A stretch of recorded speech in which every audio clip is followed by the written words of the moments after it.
કોણ હલાવે લીંબડી ને કોણ ઝુલાવે પીપળી, ભાઈની બેની લાડકી ને ભૈલો ઝુલાવે ડાળકી.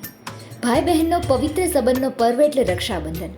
અને એ જ પવિત્ર દિવસે બહેન પોતાના ભાઈના કાંડામાં રક્ષા કવચ રૂપી રાખડી બાંધતી હોય છે. ત્યારે બહાર ગામ રહેતી બહેન પણ આજના દિવસે પોતાના ભાઈના ઘરે રહેતી હોય છે.